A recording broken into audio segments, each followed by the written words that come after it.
আসসালামু আলাইকুম, welcome back to my channel. কেমন আছেন সবাই? আশা করি কাছে এবং দূরে যে যেখানে আছো আল্লাহর অশেষ মেহেরবানিতে অনেক ভালো আছো। আমিও আলহামদুলিল্লাহ তোমাদের দোয়ায় বেশ ভালো আছি। তো বরাবরের মতো নতুন আরও একটি দিনে নতুন আরও একটি ব্লগ ভিডিও নিয়ে চলে আসছি তোমাদের মাঝে। তো আশা করছি আমার ভিডিওটি তোমাদের ভালো লাগবে। যদি ভালো লাগে তাহলে দেখা শুরু করুন। তো আজ হচ্ছে আমি ভিডিও রিলেটেড কোনো কথা বলবো না। আজ হচ্ছে আমার নিজের কিছু দুঃখ কথা তোমাদের সাথে বলবো।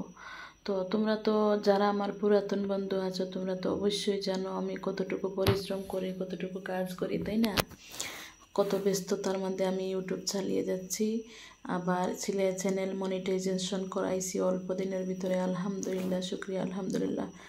তো তো আজকে ভিডিও রিলেটেড আমি কথা বলবো না। আমি রান্না করতেছি, শুটকি মাছ দিয়ে আলু দিয়ে রান্না করতেছি। তো তোমরা দেখতে থাকো আমি রান্না করতেছি আর আমি কথা বলতেছি, তোমরা শোনো। আজকে ভিডিও রিলেটেড কোনো কথা বলবো না, আজকে বলবো শুধু আমার মনের দুঃখের কথা। তো 2011 সালে যখন আমার বিয়ে হয় তখন আমার হাজব্যান্ড একটা প্রাইভেট কোম্পানিতে জব করতো।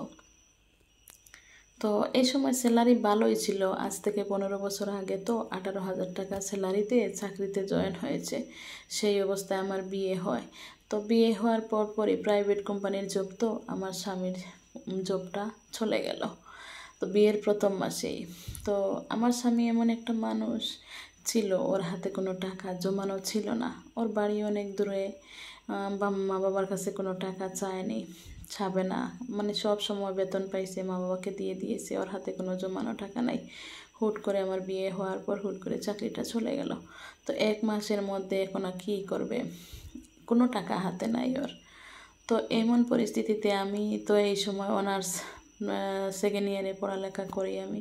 তো এই সময় আমার কাছে একটা ব্র্যাক বিডিপি শাখার একটা চাকরির অফার আসলো অল্প টাকা স্যালারিতে। ভাবলাম যে আমি চাকরিতে জয়েন হব, অফিসে বসেই চাকরি। তো আমি চাকরি নিলাম সেই কোম্পানিতে, ব্র্যাক বিডিপি শাখাতে। তো আমি জয়েন হলাম, কিন্তু যে মাসে জয়েন হয়েছি সেই মাসে তো আর বেতন পাবো না, তাই না? এদিকে আমার স্বামীর চাকরিটাও চলে গেছে। সেও আবার আমি যে মাসে জয়েন হয়েছি সেও এই মাসেই আবার আরেকটা কোম্পানিতে জয়েন হয়েছে। কিন্তু রানিং মাসে তো আর আমরা বেতন পাবো না, তাই না? রানিং মাসে আমরা বেতন না পেলে আমরা দুইজন মানুষ কেমনে খামো? এই সময় তো নতুন নতুন বিয়ে হয়েছে, তারপরেও বাড়িতেও টাকা চাইল না। আর এই সময় আমি আমার বাবার বাড়িতে একটু মনের দুঃখ ছিল, সেজন্য আমার মা বাবার কাছে আমিও টাকা চাইনি। সেও বাড়িতে টাকা চাবে না, আমিও বাড়িতে টাকা চাবো না। তো এরকম আমরা নতুন জায়গায়, যে জায়গায় বাসা ভাড়া সে জায়গায় নতুন, কেউ আমাদেরকে চিনে না, আমরাও ওদেরকে চিনি না, তাহলে কে বা আমাদেরকে টাকা দেবে? তো আমি যে কোম্পানিতে, যে ব্র্যাক ব্যাংকে আমি জয়েন হলাম, সেই অফিসে একজন কলিগ বলে আর কি, কলিগের বিয়ে। তো কাছেই একটা কমিউনিটি সেন্টারে বিয়ে, সে বিয়েতে যেতে হবে। তো আমার এক কলিগ আমার বাসায় পাশের রুমে ভাড়া থাকে, ওদের ফ্যামিলি বাসা। ওই ভাই বলল, উনি ছিলেন একটু পুরুষ মানুষ, উনি ভাই বলল যে আপু তোমাকে যেতে হবে। আমি বললাম আমার যেতে হলে আমার হাজব্যান্ডকে নিয়ে যেতে হবে। তো সে বলল যে ঠিক আছে তুমি নিয়ে চলো। তো নিয়ে যাব আমরা দুইজন। যে কমিউনিটি সেন্টারে বিয়ে, সেখানে কিন্তু 10 টাকার ভাড়া যেতে হবে। কিন্তু আমি ভাইকে বললাম, ভাইয়া আমার কাছে তো 10 টাকা যে ভাড়া দিয়ে যাবো সেই টাকাটা নেই, আর তোমরা যে গিফট দিবা বিয়েতে সেই গিফটের টাকা না হয় আমি বেতন পাওয়ার পর দিলাম, কিন্তু আমার কাছে বিয়েতে যাওয়ার যে ভাড়াটা সেই ভাড়াটাও নাই, 10 টাকা ভাড়া।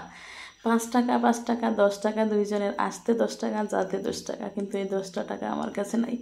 তো ভাই বললো ঠিক আছে আমি দিয়ে দেবো, সমস্যা নেই, তোমরা চলো। গেলাম বিয়েতে, ভাই যাওয়ার সময় ভাড়া দিয়ে এলো। গেলাম, সেখানে যাওয়ার পর বিয়ে খেলাম। কিন্তু আসতে হলে গাড়ি পাওয়া যাচ্ছে না। একটা বাস আসলো, বাস আসতে হলে ওই ভাইটা একটা বাসে ধরে ঝুলিয়ে উঠে পড়ে গেল। আর আমার হাজব্যান্ড তো আসতে পারলো না, কারণ আমি মহিলা মানুষ, সাথে আমি তো আর ঝুলে আসতে পারবো না, আমার সিট লাগবে। সে খাড়া হয়ে রইল। তো ভাইটা যখন গাড়িতে উঠে গেল তখন আমার মনে পড়লো আমাদের তো যাওয়ার ভাড়া নাই। তো আমি বললাম, ভাইয়া আমাদের ভাড়ার টাকা নাই, ভাড়ার টাকা দিয়ে যান। সে পকেটে হাত দিল। এই মুহূর্তে বাস গাড়ি ছাড়ছে, সেই গাড়ি কি আর থামবে? থামবে না। তোমার ভাইটার সাথে সাথে পকেটে হাত দিয়ে 10 টাকার একটা নোট বাইর করে এখন কিভাবে দিবি? সে গাড়ি তো থামবে না।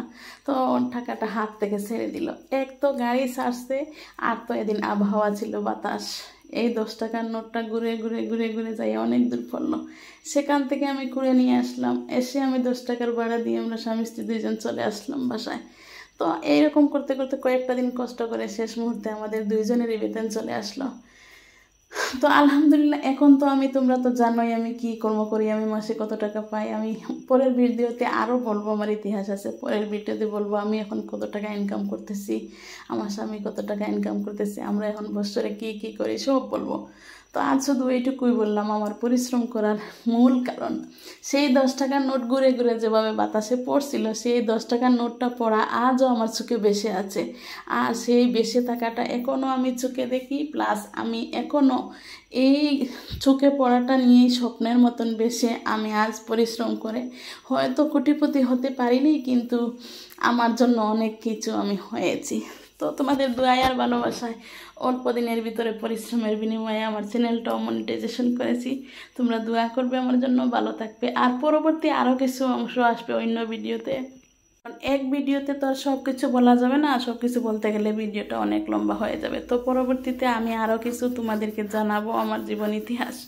তো তোমরা এইসব আমি বলছি দেখে তোমরা আমাকে ছোটো মনে করো না, আমার ওগুলো বলতে ভালো লাগে। তোমরা ভালো থাকবে, সুস্থ থাকবে, আমার জন্য দোয়া করবে, বিশেষ করে আমার জন্য দোয়া করবে। আমি যেন অত পরিশ্রম করে আমি যেন সফলতা অর্জন করতে পারি, বাস্তব জীবনে যেন আমি সফলতা অর্জন করতে পারি। আর ইউটিউব চ্যানেলটা খুলেছি মনে অনেক স্বপ্ন নিয়ে, আমি যেন আগায় যেতে পারি। তোমরা দোয়া করবে। এই 10 টাকার নোটের কথা মনে করে আমি আজও আছি। তোমরা দোয়া করবে আমার জন্য। আলহামদুলিল্লাহ, শুক্রিয়া, আলহামদুলিল্লাহ। তোমরা আমার জন্য দোয়া করবে, আমাকে ভালোবাসা দিয়ে যাচ্ছ, তোমরা আর ভালোবাসবে আমি মনে করি। আর তোমাদের সাথে আমিও আছি, তোমরাও আমার সাথে থাকবে। আল্লাহ হাফেজ। আজকে ভিডিও রিলেটেড কোনো কথা বলিনি, তোমরা মনে কিছু করো না। আমার জীবনের দুঃখ তোমাদের সাথে শেয়ার করলাম। আর আগামী ভিডিওতে আরও আসবে, তোমাদের সাথে একটা একটা করে আমি বলবো আমার জীবন ইতিহাস। আল্লাহ হাফেজ।